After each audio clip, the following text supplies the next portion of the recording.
22 जनवरी एक तारीखी दिन है, बिल्कुल तारीखी दिन है। 22 जनवरी की बुनियाद 6 दिसंबर 92 को रखी गई। 22 जनवरी की बुनियाद 86 में ताले खोलकर रखी गई। आज मुल्क के 17 करोड़ मुसलमान भारत के वजीर आजम पर एतमाद भरोसा नहीं करते, बिल्कुल नहीं करते, बता रहा हूं, खुल के कह रहा हूं। मैं जिम्मेदारी के साथ कह रहा हूं कि भारत के प्रधानमंत्री और उनकी सरकार भारत के मुसलमानों से उनकी शनाख्त को छीनना चाहते हैं। ख्वाजा अजमेरी के आस्थाने पर चादर बिछाइए। नरेंद्र मोदी इस मुल्क में तारीख लिखना चाहते हैं। क्या तारीख लिखना चाहते हैं?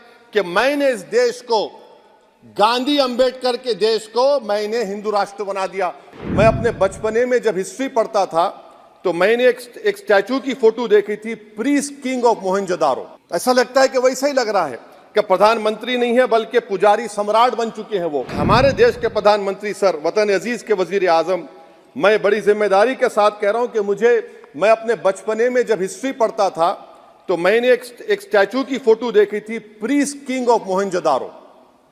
ऐसा लगता है कि वैसा ही लग रहा है कि प्रधानमंत्री नहीं है बल्कि पुजारी सम्राट बन चुके हैं वो।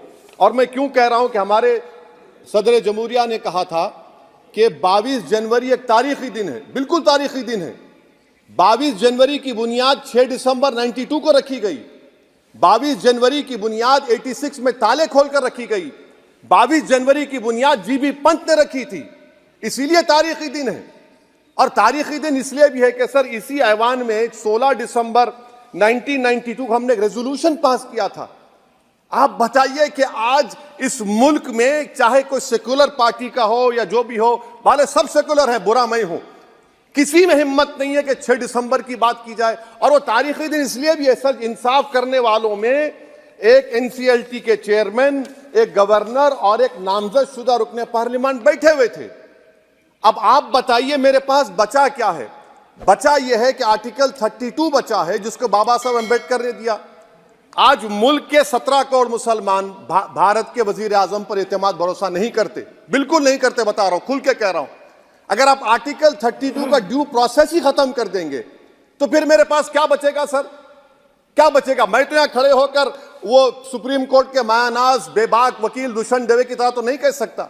मुझे आज भी रूल ऑफ लॉ में भरोसा है, मुझे आज भी कानून पर, संविधान पर भरोसा है, मगर ड्यू प्रोसेस तो फॉलो होना चाहिए। ड्यू प्रोसेस फॉलो नहीं हो रहा। एक तारीखी दिन 22 जनवरी था, एक तारीखी दिन 31 जनवरी था। सर रात के अंधेरे में अपील किए बगैर आप आरे लेकर रास्ता खोल देते हैं। क्या पैगाम दे रहे हैं सर? 600 साल की मेहरौली की मस्जिद को बगैर को नोटिस दिए आपने डिमोलिश कर दिया। मैं जिम्मेदारी के साथ कह रहा हूं कि भारत के प्रधानमंत्री और उनकी सरकार भारत के मुसलमानों से उनकी शनाख्त को छीनना चाहते हैं।